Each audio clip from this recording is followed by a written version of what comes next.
Hello everyone, this is Harish Nayak and today we are going to start the 10th lecture of our Modern Indian History series. तो आज के lecture में हम देखने जा रहे हैं socio religious movement. Today's topic is socio religious movement.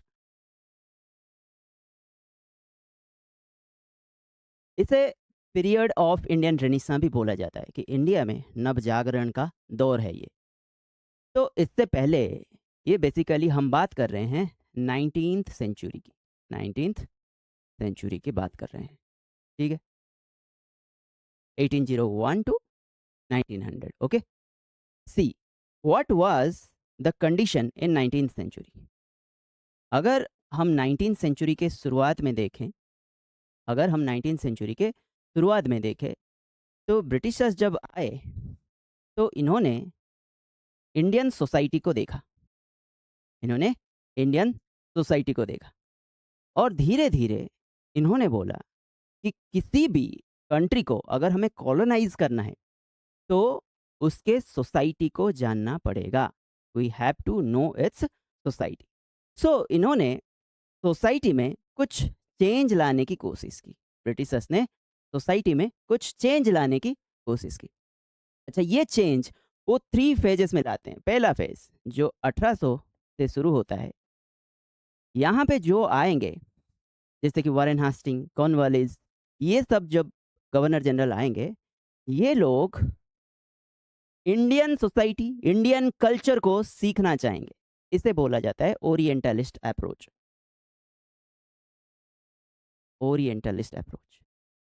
समझ में आ गया?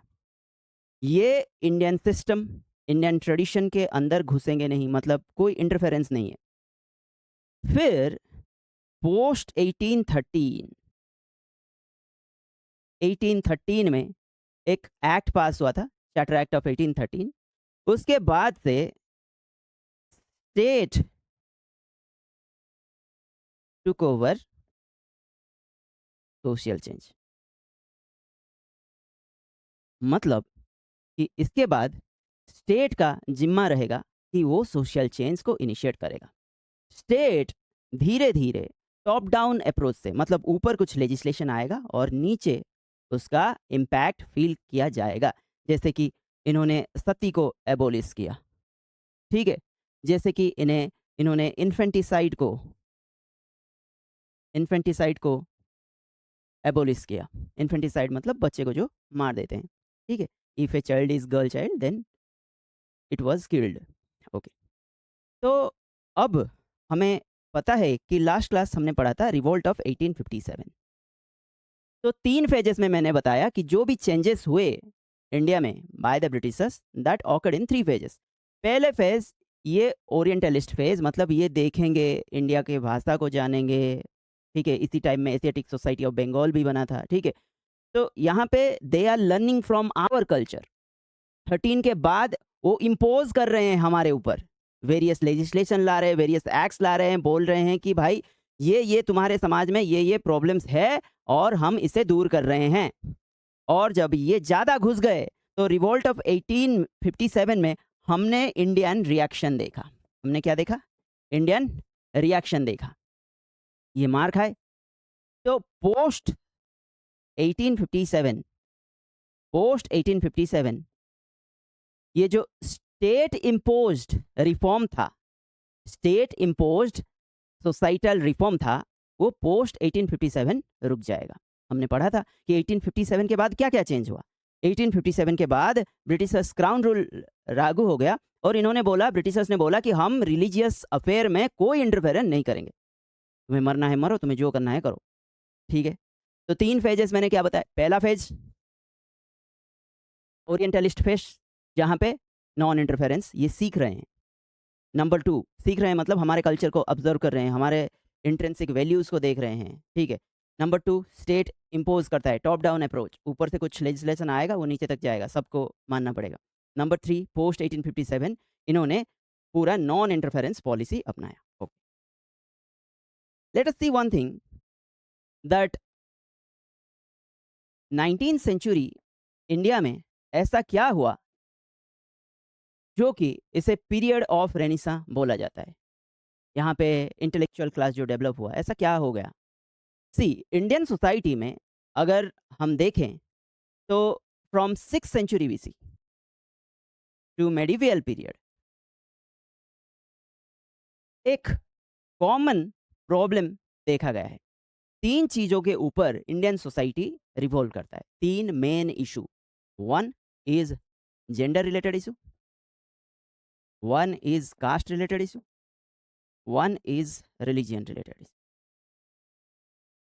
ओके, जेंडर में जैसे कि विमेन हो गई, ये हमेशा से ही पैट्रियार्कियल सोसाइटी आया है, विमेन को सप्रेस करने की कोशिश की गई है। कास्ट रिलेटेड इशू हम देखेंगे कि डिफरेंट कास्ट डिस्क्रिमिनेशन हमारे सोसाइटी में होता है, जैसे कि ब्राह्मण, क्षत्रिय, वैश्य, शूद्र और सबसे नीचे रहते हैं अनटचेबल। ये तो कास्ट वाला डिस्क्रिमिनेशन रहा। रिलीजियन, मल्टीपल रिलीजियन होता है और हर रिलीजियन में अपने आप में अपने अंदर में रिलीजियन टू रिलीजियन क्लैश बना रहता है। तो ये सारा एक constant issues in Indian society. 6th century BC में जब बुद्ध आए जब बुद्ध आए तो इन्होंने क्या किया?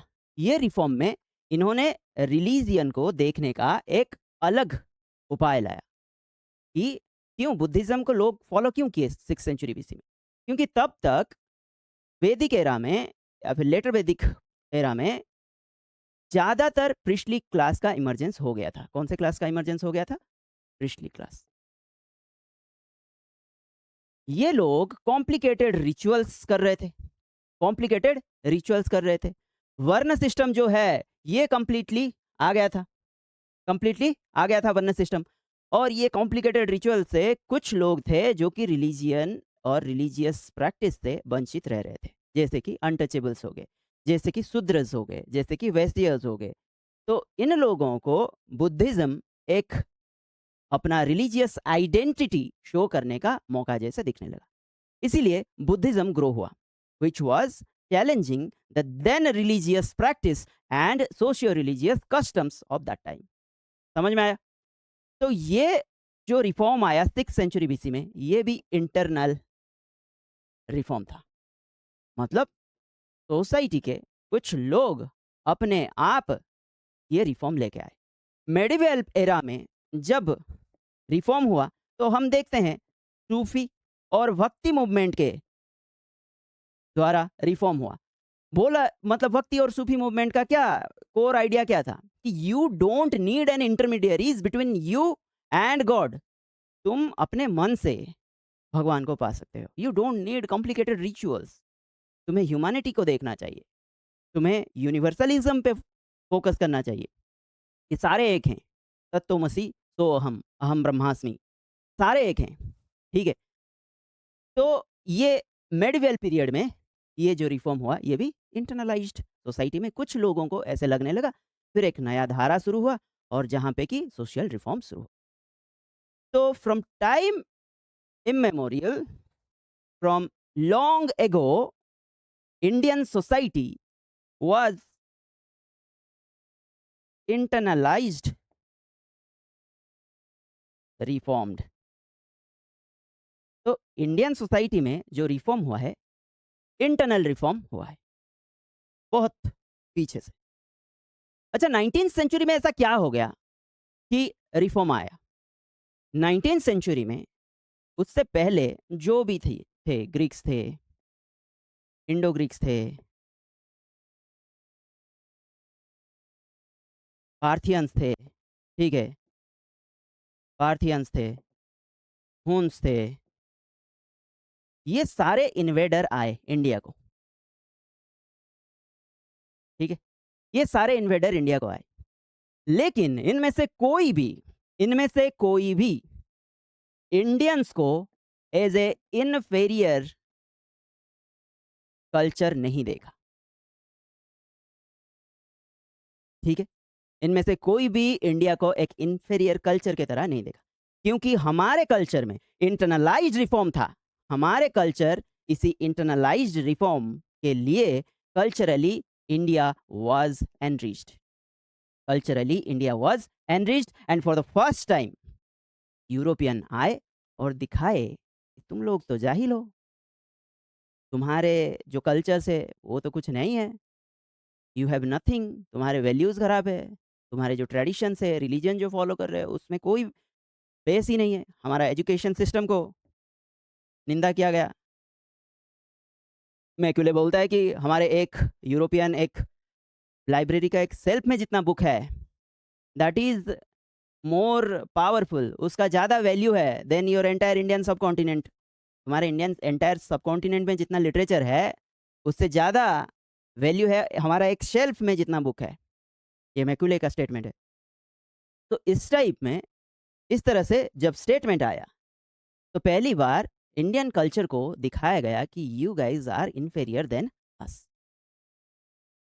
तो इस टाइम में इंडिया में वेस्टर्न एजुकेशन आ गया था, वेस्टर्न एजुकेशन आ गया था। मैंने बोला कि state imposed top down approach कुछ था, मतलब स्टेट कुछ रूल ला रहा था जिसके वजह से कुछ रिफॉर्म हो रहा था, और कुछ educated, western educated enlightened people और एनलाइटेंड ग्रुप को लगने लगा कि हाँ ये सही चल रहा है। और पोस्ट 1857 जब ब्रिटिशर्स बोलेंगे कि हमें तुम्हारे सोशल रिफॉर्म से कोई लेना देना नहीं, उसके बाद क्या होगा, ये जो एजुकेटेड इंडियंस हैं, जिनमें से कुछ लोग वेस्ट को जाके आ चुके हैं, वेस्ट के फिलोसॉफी को देख के आ चुके हैं, वो लोग अब बोलेंगे कि तुम टॉप डाउन मत करो, तुम वहां से कुछ लॉ लाओगे इंडिया में पूरा चलेगा, वैसा मत करो। हम जहां हैं, हम हॉरिजॉन्टल रिफॉर्म के बारे में बात किया उन्होंने, कि हम जहां हैं वहीं आसपास अब रिफॉर्म करना शुरू कर देंगे इन द इंडिया। ओके, तो ये रिफॉर्म मूवमेंट शुरू हुआ। समझ में आ गया रिफॉर्म मूवमेंट कैसे इंडिया में शुरू हुआ?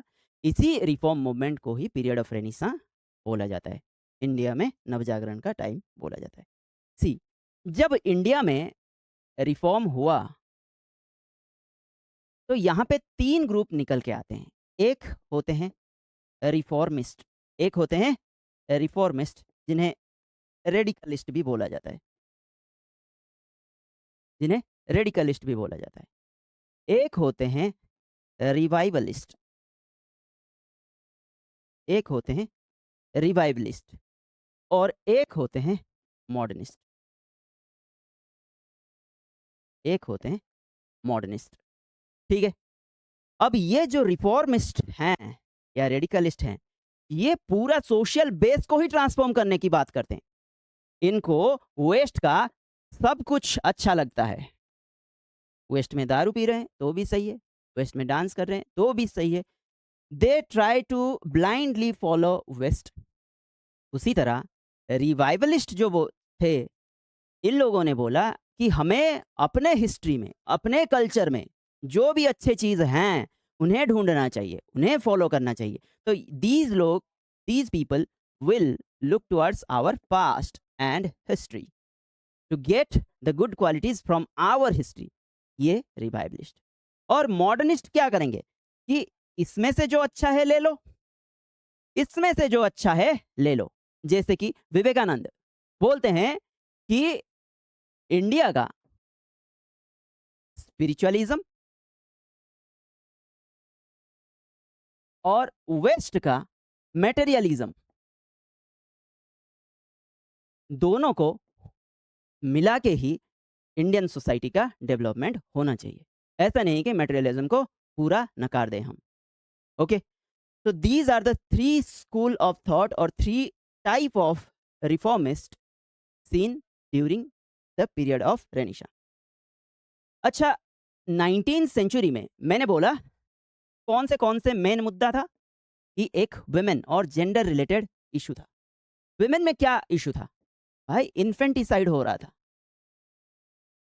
अगर कोई बच्चा, लड़की अगर है, ये तो it is not in our hand, but being a girl इसे मार दिया जाता था, एलिमिनेटेड। अगर लड़की हुई तो मार दिया जाता था। यही रीज़न है आज के डेट में भी अगर सेक्स रेशियो किसी किसी स्टेट में डाउन है, बॉयज़ मेल रेशियो ज़्यादा है और फीमेल रेशियो बहुत कम है। This is the reason for that infanticide. अगर ये बच गई अगर ये बच गई, तब उस टाइम का हेल्थ केयर सिस्टम क्या इतना अच्छा था? डिजीज़ से मौत होने का प्रॉब्लम है। अगर फिर भी ये 5-7 साल तक बच गई, तो इसके सर पे कौन-सा खतरा मंडराएगा? Child marriage. Child marriage. और चाइल्ड मैरेज के बाद ये अगर अपने अपने पेरेंट्स के होम में रहती है, तो she will be regarded as a burden on the family, on the society. अगर फिर शादी के बाद पति मर गया, तो they will have to go through sati, जहाँ पे कि पति का चिता जलाया जाएगा और उसी चिते में डाला जाएगा जो उसके वाइफ और विडो जो होंगे। अगर सती ना हुआ और विडो बन गए, तो विडो का लाइफ बड़ा ही खतरनाक था। आपका सोशल सराउंडिंग कुछ नहीं रहेगा। व्हाइट साड़ी पहन के रहना है, सर मुंडवा के रहना है। You you will be regarded as destitute, मतलब जो अबला नारी होते हैं, ठीक है?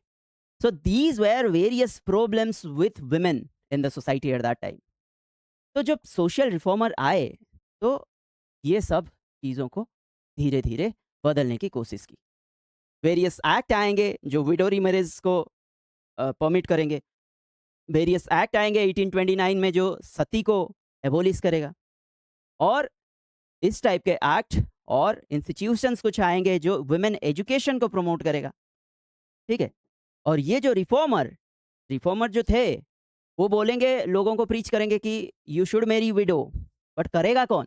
ऐसे कुछ रिफॉर्मर्स थे जो खुद से ही शुरू किए कि पहले अपने घर पे करते हैं, फिर it will be reflected in the society.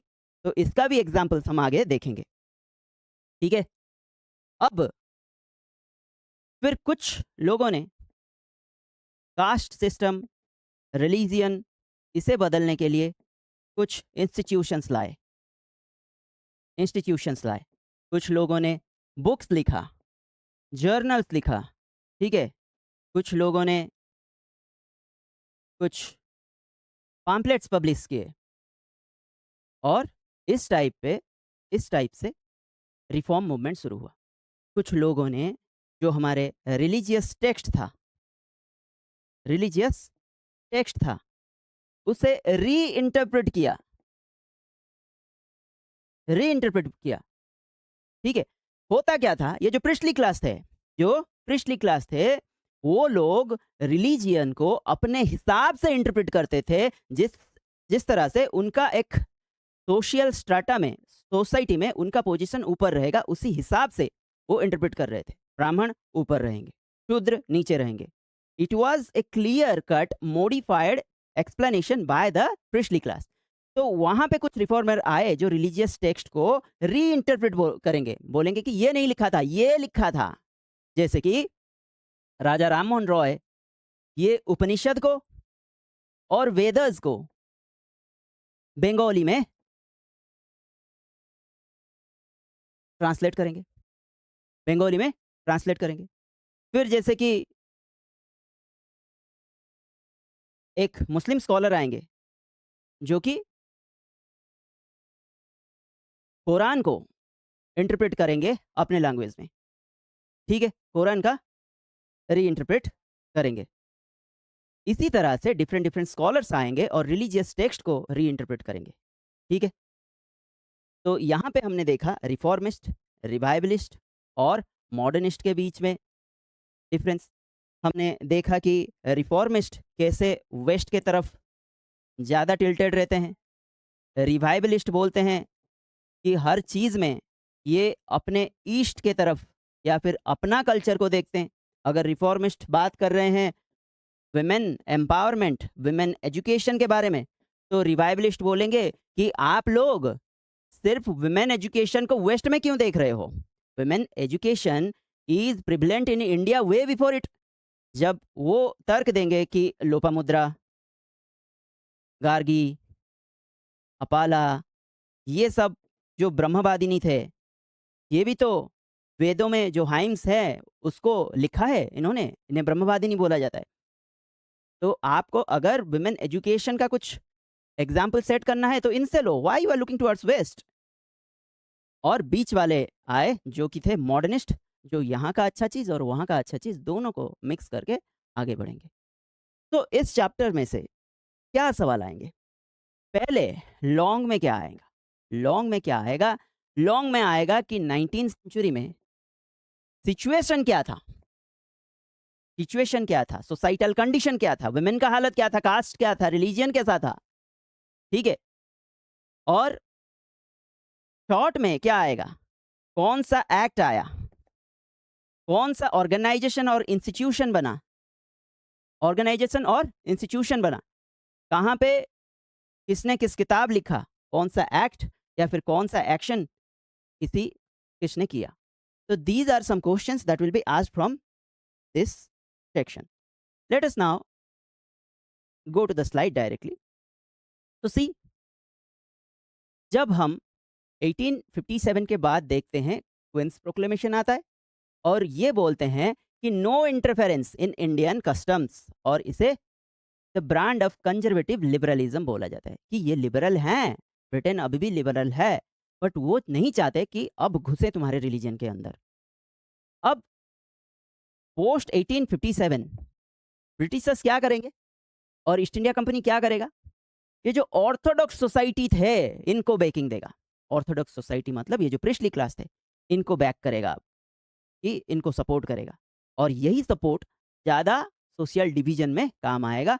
अब इनका डिवाइड एंड रूल वाला पॉलिसी अच्छे से काम कर पाएगा। और इसके खिलाफ बाय 1857 मैंने बोला कि एनलाइटेंड इंडियंस तब तक आ गए थे। ओके, अब ये जो रिफॉर्म था, ये जो एजुकेशनल रिफॉर्म कर रहे थे या फिर 19th सेंचुरी में जो रिफॉर्म कर रहे थे, ये क्यों कर रहे थे? Why this reform was being done? इस रिफॉर्म को करने में ब्रिटिश क्राउन का क्या रोल था? 3 फैक्टर थे। मिशनरी का क्या फायदा था? और जो एनलाइटेंड लोग थे उनका क्या फायदा था? ये जो रिफॉर्म करने में ब्रिटिश को ये फायदा था कि ये लोग इंडिया में एक anglicised people, loyal bunch of anglicised people create कर सकते हैं, जिनके द्वारा यहाँ पे एडमिनिस्ट्रेशन का अच्छे से किया जा सकता है। ओके, तो create a loyal class of people, anglicised Indian, और चीफ स्टाफ के लिए ब्रिटिश एजुकेशन प्रोवाइड कर रहा था। अब एजुकेशन, वेस्टर्न एजुकेशन प्रोवाइड करने में मिशनरी का क्या मतलब, क्या फायदा था? मिशनरी देख रहे थे कि हमारे रिलीजियस प्रोपागंडा को स्प्रेड करने में we need to educate Indians to spread Christianity. अब एनलाइटेंड इंडियन क्या देख रहे थे? एनलाइटेंड इंडियन जो कि वेस्टर्न एजुकेशन जान चुके थे, इनमें से कुछ वेस्ट जाके आ चुके थे। इन लोगों का यह आइडिया था कि भाई हमें जो भी सुपरस्टिशन है, जो भी सोशल इविल है हमारे सोसाइटी में, उसे हटाया जा सकता है through education, and without eliminating these social evils our society can not be developed. Okay, अब ब्रिटिश इंटरेस्ट क्या था कि एक एंग्लिसाइज्ड सोसाइटी बनाए, एक लॉयल ग्रुप ऑफ पीपल बनाए, एक इलाइट क्लास इंडियन बनाए। ठीक है, तो यहाँ से फिर इन्होंने एजुकेशन के ऊपर काम किया। जैसे कि अगर हम 1800 से पहले देखें, वारेन हास्टिंग के द्वारा Calcutta Madrasa, Asiatic Society of Bengal, William Jones 1784 में, Sanskrit College by Jonathan Duncan, Lord Wellesley के द्वारा फोर्ट विलियम कॉलेज, ये सब कॉलेज 1800 से पहले आए। इसमें ज़्यादातर इंडियन रोल कुछ नहीं है, इंडियन एजुकेशन के ऊपर कुछ नहीं है। मैंने बोला चार्टर एक्ट 1813 एक आया, लैंडमार्क एक्ट आया ब्रिटिश पार्लियामेंट में इंडिया के लिए, जहाँ पे कि 1 लाख रुपया डेडिकेट किया गया for providing education in India. However ये 1 लाख जो प्रोवाइड किया गया एजुकेशन के लिए, इंडिया में एजुकेशन के लिए, इसके ऊपर 2 ग्रुप आए। एक कमिटी आया, general committee on public instruction, general committee on public instruction इन 1823, जहाँ पे 2 ग्रुप बढ़ गए। कोई बोला कि जो ओरिएंटलिस्ट थे ये बोले कि हम लोग इंडिया में जो एजुकेशन देंगे वो उनका वर्नाकुलर लैंग्वेज, देसी भाषा में देंगे, स्थानिक भाषा में देंगे। और ये जो एंग्लिसिस्ट थे ये बोले कि नहीं, इंग्लिश लैंग्वेज में ही देंगे। तो इन दोनों में टसल चला और कोई रिजल्ट नहीं आया, इस फंड का कोई यूटिलाइजेशन नहीं आ पाया। फिर आ गया मैक्यूलेज मिनट। मतलब मैक्यूले एक बंदा था, ऐसे ही याद रखो। उसने 1835 में 1835 में एक लेटर लिखा, जहाँ पे कि लिखा गया कि इंडियन एजुकेशन सिस्टम कैसा होना चाहिए। तो इसने प्रपोज किया डाउनवर्ड फिल्ट्रेशन थ्योरी। क्या? Downward filtration theory. मतलब हम ऊपर से एक को एजुकेट करेंगे, वो दूसरा को, वो तीसरा को, और ऐसे ही चलता जाएगा। ठीक है, डाउनवर्ड फिल्ट्रेशन थ्योरी। मैक्यूलेज मिनट कब आया था? 1835 में। मैक्यूलेज मिनट मतलब मैक्यूले जो था वो लेटर में लिखा कि क्या क्या हम कैसे इंडियन एजुकेशन सिस्टम को सुधारेंगे। और मैक्यूले का आइडिया क्या था? Downward filtration theory. मतलब एक को हम सिखाएंगे, वो बाकी दो को सिखाएंगे, वो दो चार को सिखाएंगे, वो चार आठ को सिखाएंगे, ऐसे जाएगा। ठीक है, दिस वाज मैक्यूलेस आइडिया। और मैक्यूले ने बोला कि हम मीडियम ऑफ इंस्ट्रक्शन क्या रखेंगे? इंग्लिश रखेंगे।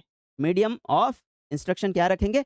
इंग्लिश रखेंगे। और ओरिएंटल लर्निंग को मैक्यूले ने इग्नोर किया।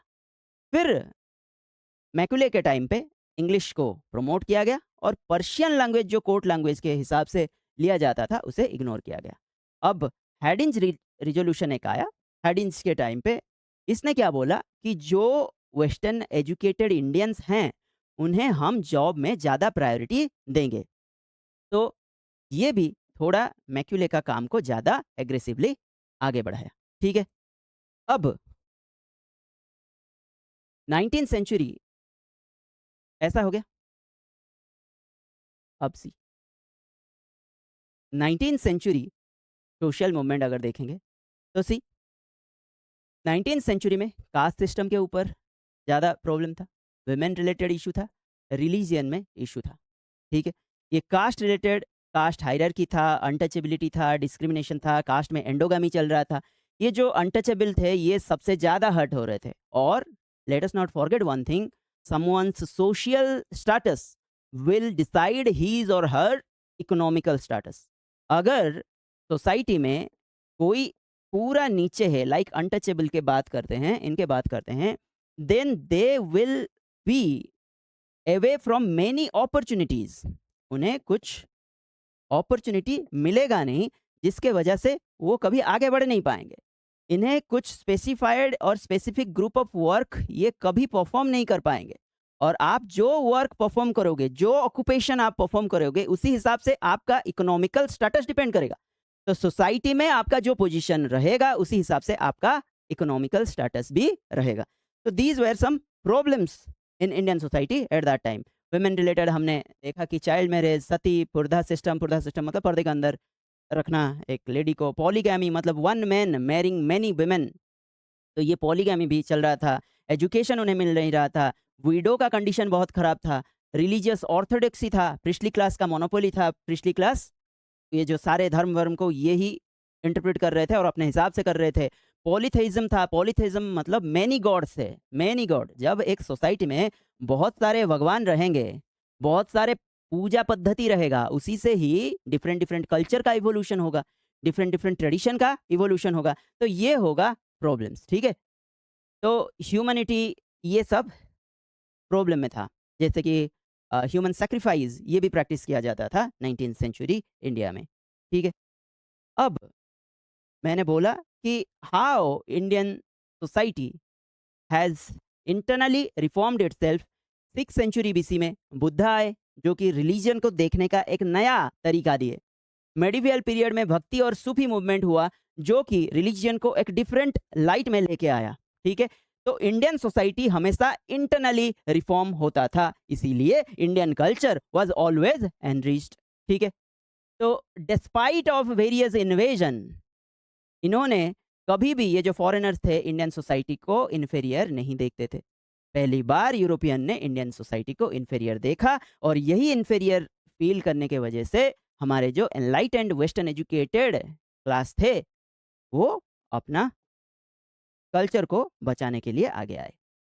तो हम देखेंगे कि infanticide, high infant mortality rate, child marriage, पुर्धा सिस्टम, सती, विडो का कंडीशन, पॉलीगैमी, यंग मदरहुड, जो चाइल्ड मैरिज करते थे उनमें, मतलब यंग मदरहुड मतलब biologically a women if she is not ready to have a child at the age of 15-16 then she can have various health problems. तो ये young motherhood का problem भी उस टाइम पे प्रिवलेंट था सोसाइटी में। Caste system, untouchability, endogamy, ये जो कास्ट बेस्ड प्रिविलेज, कुछ ही लोग थे जो प्रिविलेज थे और बाकी सब आउट ऑफ द बॉक्स थे। सोशल एक्सक्लूजन और डिस्क्रिमिनेशन था। ये मैंने बोला कि आपका सोसाइटल स्टेटस ही डिसाइड करेगा आपका इकोनॉमिकल स्टेटस। तो रिलीजियस इल, इतने सब थे जो कि इंडियन सोसाइटी को फ्रैगमेंटेड करके रखता था। तो मैंने बोला कि इंग्लिश एजुकेशन में जब ब्रिटिशर्स आए फ्रॉम 1813, उन्होंने टॉप डाउन अप्रोच फॉलो किया, जहाँ पे कि डाउनवर्ड फिल्ट्रेशन थ्योरी के बारे में मैंने बोला। और यहाँ पे क्या हुआ कि पोस्ट 1800 के शुरू में इन्होंने ओरिएंटल पॉलिसी अपनाया और 1857 तक ये टॉप डाउन अप्रोच रहा और 1857 के बाद नॉन इंटरफेरेंस पॉलिसी। बट तब तक कुछ इंडियन रिफॉर्मर आ गए थे जिन्होंने हॉरिजॉन्टल लेवल पे डिमांड किया कि लेजिस्लेशंस लाओ और हमारा सोसाइटी को चेंज करो। ठीक है, यहाँ पे मैंने 3 चीज़ें बताया कि जो रिफॉर्मिस्ट थे वो 3 टाइप के थे इंडियन रिफॉर्मर्स। पहले रिवाइवलिस्ट जो पास्ट को देखते थे, ठीक है। फिर रिफॉर्मिस्ट जो वेस्ट को देखते थे और मॉडर्निस्ट जो बैलेंस बिटवीन ईस्ट और वेस्ट में बिलीव कर रहे थे। जैसे कि विवेकानंद बोल रहे थे, spiritualism of east and materialism of west has to be merge together for the growth of civilization. अब ये रिफॉर्मर तो आ गए, रिफॉर्म करेंगे कैसे? इन्होंने रिफॉर्म करने के लिए वेरियस इंस्टीट्यूशन बनाए, जैसे कि ब्रह्मो समाज bye Raja Rammohan Roy, Ramakrishna mission bye Swami Vivekananda, Sanskrit College bye Ishwar Chandra Vidyasagar. इन्होंने वेरियस बुक्स लिखा, इन्होंने री इंटरप्रेट किया स्क्रिप्चर को, इन्होंने ट्रांसलेट वेदस, उपनिषद, कुरान ऐसे को ट्रांसलेट किया। जैसे कि राजा राममोहन रॉय उपनिषद और वेद को बंगाली में ट्रांसलेट किए। ठीक है, स्वामी विवेकानंद, स्वामी दयानंद सरस्वती वेदांत भाष्य एक किताब लिखा। ठीक है, सैयद अहमद खान कुरान को री इंटरप्रेट किए। जब इन्होंने कुरान को री इंटरप्रेट किया तब कुछ ऑर्थोडॉक्स सोसाइटी मतलब जो स्टेटस को पे बिलीव करते हैं, जो बोलते हैं कि जो चल रहा है वही चलने दो, वो सोसाइटी इनसे खफा हो गई। ठीक है, तो दिस वाज समथिंग। तो कुछ रिफॉर्मर आए जैसे कि बैराम जी मालावरी। ठीक है, इन्होंने रुक्माबाई केस लड़ा। रुक्माबाई केस मतलब Rukmabai has gone through child marriage, उनका चाइल्ड मैरिज हो गया था। जब वो बड़ी हो गई, सी वॉज ए डॉक्टर। ठीक है, तब उनका जो हस्बैंड था उन्होंने रुक्माबाई को बुलाए कि अब आ जाओ ससुराल। Rukmabai denied to go. अब she was doctor and she was empowered, उन्होंने मना किया। तो ये फिर केस चला गया, ये केस बन गया, रुक्माबाई केस बन गया। इसे लड़ने कौन आ गए? बैराम जी मालावरी। बोले कि जब ये शादी हुआ था तब उनका तो कॉन्सेंट नहीं था, वो छोटे थे चाइल्ड मैरिज के टाइम पे। फिर कोर्ट ने बोला सही बात है। तो उसी से एज ऑफ कॉन्सेंट एक्ट आया। ठीक है, जो एज ऑफ कॉन्सेंट एक्ट 1891 आया, ये एज ऑफ कॉन्सेंट को 10 से 12 साल तक, 10 था जो पहले, उसे 12 साल को इंक्रीज किया कि 12 साल के एक बच्ची का कंसेंट को कंसेंट माना जाएगा, उससे कम एज के बच्ची का कंसेंट को नहीं माना जाएगा। तो एज ऑफ कॉन्सेंट एक्ट आया। केस कौन सा है? रुक्माबाई केस। कौन इसमें लॉयर के तौर से लड़ रहे थे? बैरम जी मालावरी। ठीक है, तो ये सब था इंडियन रिफॉर्मर्स के बारे में। तो इंडियन रिफॉर्मर्स मेनली कौन थे? Enlightened middle class. इनका बेसिकली ये कौन से प्रोफेशन में थे? Law, education, journalism, medicine, government service, ऐसे ही प्रोफेशन से ये निकल के आ रहे थे। ठीक है, अब ये इनका क्राइटेरिया क्या था? इंटेलेक्चुअल क्राइटेरिया क्या था? ये रैशनलिज्म पे बिलीव कर रहे थे।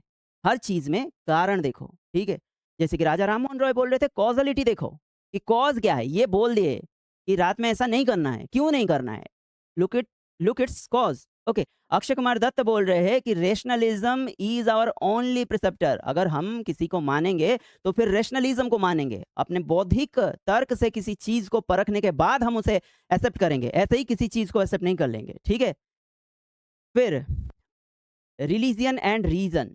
तो इन्होंने बोला कि जो भी ऑथोरिटी ऑफ रिलीजियन है उन्हें क्वेश्चन करो। सब रिलीजियन में लॉजिक देखो, रीजन देखो, साइंस के तरह उसे जस्टिफाई करो, तब उसे एक्सेप्ट करो। विवेकानंद ने बोला कि जैसे आप साइंस को जस्टिफाई करते हो, religion must be justified in the same method. जैसे कि हम साइंस को प्रूव करते हैं, रिलीजियन को भी वैसे ही प्रूव करना चाहिए। ठीक है। फिर आया यूनिवर्सलिज्म। यूनिवर्सलिज्म मतलब सबको एक ही नज़र से देखो। जैसे कि सैयद अहमद खान, ठीक है, इन्होंने बोला कि ऑल प्रोफेट्स हैव सेम दीन, मतलब जितने भी प्रोफेट है, जितने भी धर्मगुरु हैं, सबका फेथ एक है। ठीक है। ह्यूमनिज्म के ऊपर ध्यान दो। तुम चाहे कोई भी रिलीजियन फॉलो करो, लेकिन you should have the prior और core intent to develop human as a whole. Human development के अगेंस्ट अगर किसी का रिलीजन जा रहा है तो दैट इज रॉन्ग। ठीक है। तो this was some principles on which the middle class intelligentsia was working. One is rationalism, number two is universalism, number three is humanism. Okay. फिर सोशल रिफॉर्म आया। जैसे कि क्या क्या अभी रिफॉर्म आया। एबोलिशन ऑफ सती हुआ 1828 में। फीमेल इन्फेंटिसाइड का जो बंद हुआ, ये 1870 का एक compulsory registration of British verification of female children आया। 1870 में ये एक्ट आया, जहाँ पे कि एक बेबी अगर फीमेल चाइल्ड बर्न हो रही है, उसके बाद कुछ रेगुलर इंटरवल में the family have to bring that baby to the authority. उन्हें दिखाना पड़ेगा वो बेबी को लाके कि हाँ भाई जिंदा है। ठीक है। ऐसा कुछ एक्ट आया। विडो रीमैरेज एक्ट 1856 में आया। ठीक है। विडो रीमैरेज एक्ट 1856 में आया। वैसे चाइल्ड मैरिज को कंट्रोल करने के लिए बीएम मालावरी केस हमने अभी देखा कि एज ऑफ कॉन्सेंट 1891 आया, जो कि एज ऑफ कॉन्सेंट 10 से बढ़ा के 12 कर दिया इन केस ऑफ गर्ल्स। ठीक है। फिर शारदा एक्ट आया, जो कि मैरिज एज ऑफ बॉयज को 18 और गर्ल्स के लिए 14 फिक्स किया। ठीक है। Sharda act of 1930। ठीक है। अब इस तरह से चाइल्ड मैरिज रिस्ट्रेंट एक्ट आया 1978 में, जहाँ पे कि एज को गर्ल्स के लिए मैरिज एज 18 और बॉयज़ के लिए 21 किया है। तो ये जो एक्ट हम देख रहे हैं, यही एक्ट से सवाल फंसते हैं। कौन से एक्ट कब आया था, क्रोनोलॉजिकल ऑर्डर पूछ देगा, कौन से एक्ट में क्या था वो पूछ देगा। ठीक है। ये कलकत्ता फीमेल जुवेनाइल सोसाइटी 1819 में आया। वेथिन स्कूल एक आया एजुकेशन के लिए बाय जेडी वेथिन। ईश्वर चंद्र विद्यासागर ने 35 गर्ल्स स्कूल एस्टेब्लिश इन्होंने किया। वुड्स डिस्पैच आया एजुकेशन के लिए 1854। वुड्स डिस्पैच क्या है, वैसे ही जैसे हमने मैकुलेज मिनट पढ़ा था, वुड्स डिस्पैच को Magna carta of Indian education बोला जाता है। जब वुड, मान लो एक बंदा था वुड, उसने कुछ थ्योरी दिया या फिर कुछ लेटर लिखा। उसने बोला कि ये जो डाउनवर्ड फिल्ट्रेशन थ्योरी आप लगा रहे हो, इसे हटाओ। ये डाउनवर्ड फिल्ट्रेशन थ्योरी काम नहीं करेगा कि एक को पढ़ाओ फिर वो 10 को पढ़ाएगा फिर वो 20 को पढ़ाएंगे, ऐसा नहीं होता। इसने बोला कि जो आपने मैकुलेज मिनट में जो इंग्लिश एजुकेशन को आपने टॉप प्रायोरिटी पे दिया था, इसे हटाओ। जो बेसिक एजुकेशन होगा वो वर्नाकुलर लैंग्वेज में होगा। धीरे धीरे जब बच्चा बढ़ता जाएगा तब उसे यूनिवर्सिटी के लेवल में इंग्लिश पढ़ाया जाएगा। ठीक है। तो these were some important legislation and steps by the reformers.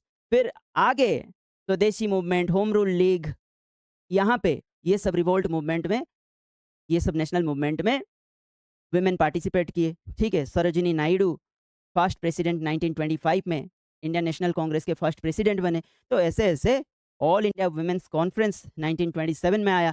तो इससे वुमेन का स्टेटस अच्छे से थोड़ा डेवलप हुआ इंडिया में। यहाँ पे कुछ ऑर्गेनाइजेशन है, जैसे कि भारत स्त्री महामंडल। फाउंडर कौन है, सरला देवी चौधरी। और कब हुआ था, 1910 में। क्या कर रहे होंगे, वही वुमेन एम्पावरमेंट। एक लेडीज सोशल कॉन्फ्रेंस एक हुआ था, लेडीज सोशल कॉन्फ्रेंस।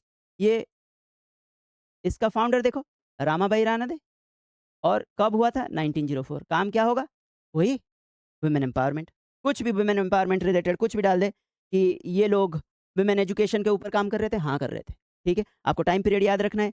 आर्य महिला समाज एक हुआ था पंडिता रामाबाई सरस्वती के द्वारा। ठीक है। थोड़े थोड़े से पॉइंट इसमें याद रखना है, नॉट ऑल। ठीक है, नॉट ऑल।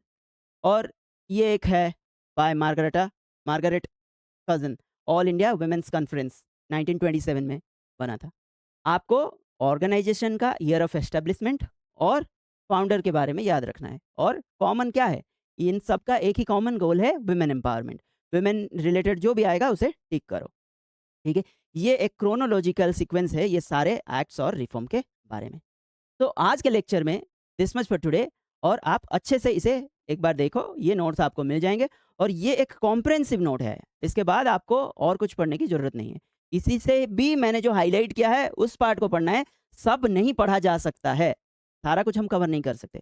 जितना इम्पोर्टेंट है, उतना ही देख लेंगे। बाकी जो सिचुएशन था, किस सिचुएशन में ये रेनेसाँ हुआ, ये सब याद रखना ज़रूरी है। तो this must be today. Have a good day. Thank you.